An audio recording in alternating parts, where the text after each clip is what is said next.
21 май күні мен алғаш ана атанған едім. Дәл 2015 жылы 21 майда тұңғышым қазынамды дүниеге алып келген болатынмын. Уақыт деген қалай тез өтуде. Бүгін міне қызым 9 жасқа келді. Сыныптастарына естелік болсын, қызымның атынан естелік болып қалсыншы деп осындай тәтті сусындар мен шоколадтар апарып мұғалімге табыстап кетіп, үйге келіп, балам екеуміз қызымның туған күніне үйді әсемдеуге кірісіп кеттік. Бұл шарларды біз 2 ай бұрын Пиндододан заказ берген едік. Ол жерде өте арзан, қолжетімді бағада, және де неше түрлі түрін таңдап алсаңыздар да болады. Және де жасөспірімдердің арасында хит болып жатқан қазіргі таңда осындай бокс жинап қойдым. Оның ішінде светильник кітапқа қыстырып қойып, жарық түседі, кітапта оқи бересіз. Және де осындай кипоп стиліндегі карталар. Өзі қалаған калькуляторды ары басам, бері басам, сөйтіп батарейкасын салмаған екен. Істей ма деп тексеріп жатқан тұрым ғой. Сонымен бір коробкеге жинақтайын деп едім.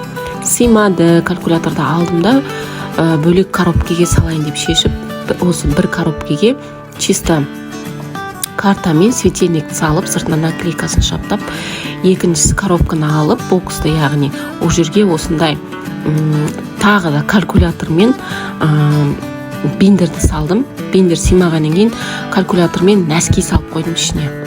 Ал биндерді отдельно бөлек үстіне қойып берейін деп шештім. Міне үйдің бәрін безендіріп, енді туған күн иесін ғана күтіп отырмыз. Бұл жерде бүкіл оформленияның бәрін, пердеден басқасының бәрін Пиндододан алған қыздар. Пиндододан заказ берсеңіздер, полный комплектімен келеді екен. Қыл аяғы мына календарға дейін алдым. Көйлегіне дейін сол жерден алдым. Осы жерде қызым маған звондапты: мама, есіктің алдына шығып күтесіз ба, лифтмен көтеріп аласыз, мен 3 подружкамды бірге ертіп келе жатырмын деп. Жарайды деп сонымен күтіп алып үйге кірдік. Үйге кіргендегі қызым шок болды, өте риза болды, тортын үрледі, суретке түсті, биледі, неше түрлі ойындар ойнады. Қыздармен бірге қайтадан торт үрледі.